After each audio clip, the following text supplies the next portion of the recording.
దేవుని నామానికి మహిమ కలుగును గాక. ఈరోజు మన వాక్య ధ్యానము, మనం ఎప్పుడైనా ఈ విషయాన్ని ఆలోచించామా? మనం సారి ఒకే విషయంలో అనేక మార్లు పాపంలో పడిపోవడానికి కారణం ఏంటి అని. మన సంసోను విషయంలో చూసినట్లయితే న్యాయాధిపతుల గ్రంథం 14వ అధ్యాయంలో రాయబడి ఉంటది కదా! ఆయన ఆయన చేతిలో ఎట్లాంటి ఒక ఆయుధం లేకుండానే కొదమ సింహాన్ని సైతం ఆయన ఒక మేక పిల్ల వలె ఆయన చంపేసినట్టుగా మనం అక్కడ వాక్యంలో రాయబడడం మనం చూస్తాం. అంటే దేవుని యొక్క ఆత్మ ఆయనని ప్రేరేపించినప్పుడు కొదమ సింహాన్ని కూడా ఆయన ఒక మేకపిల్లలాగా చంపేసినటువంటి వాడుగా ఉన్నాడు.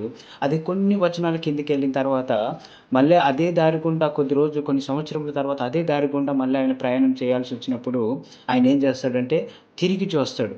అంటే నేనప్పుడు చేసినటువంటి ఆ గొప్ప పని ఇప్పుడు ఏ విధంగా ఉంది ఒకసారి తిరిగి చూద్దామని చూసినప్పుడు, ఆ సింహాన్ని చంపేసినటువంటి స్థానంలో ఆ సింహం చనిపోయి దాని యొక్క కళేబరం అక్కడ ఉండడం అనేది మనము చూస్తాం. దాని తర్వాత ఆ కళేబరంలో ఉన్నటువంటి ఆ తేనె పట్టు ఆయన తినడము, దాన్ని తీసుకెళ్ళి తన తల్లిదండ్రులకు కూడా ఇవ్వటము, అది చెప్పకుండానే ఇవ్వటం అనేది మనం అక్కడ చూస్తాం. అంటే దేవుని యొక్క ప్రణాళిక కలిగినటువంటి వ్యక్తి, దేవుని యొక్క ఉద్దేశాలు కలిగినటువంటి వ్యక్తి, దేవుని చేత ఏర్పరచబడినటువంటి వ్యక్తి, ఆత్మ అభిషేకం ఉన్నటువంటి వ్యక్తి ఏం చేస్తా ఉన్నాడిక్కడ, గొప్ప కార్యములు చేసిన తరువాత మళ్ళీ దాని వైపు తిరిగి చూసేటువంటి వాడిగా ఉన్నాడు. అంటే ఈ లోకంలో సాతానికి చెప్పబడినటువంటి ఆ వివరణ ఏంటంటే, ఎవరిని మృంగుదునా అని గర్జించు సింహము వలె తిరుగుతున్నాడని వాడికి చెప్పబడింది.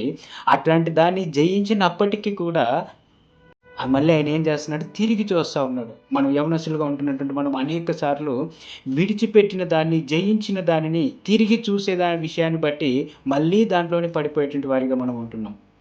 అంటే అది సింహము మరణించక ముందు సజీవంగా ఉన్నప్పుడు దాన్ని జయించగలిగాడు గానీ, అది మరణించిన తర్వాత దాన్ని జయించలేనటువంటి వాడిగా ఉన్నాడు.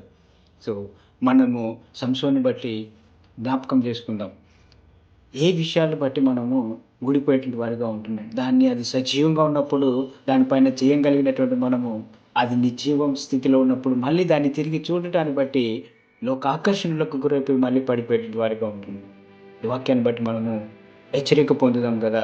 తిరిగి దేవుని వైపు చూసేటువంటి వారిగా ఉంటాం. పాపం వైపు కాదు గానీ, దాని నుంచి విడిపించినటువంటి యేసుక్రీస్తుల వైపు చూసేటువంటి వారిగా ఉన్నాం. దేవుడిచ్చిన మాట మనకు ఆశీర్వాదకరంగా చేయను గాక. ఆమేన్.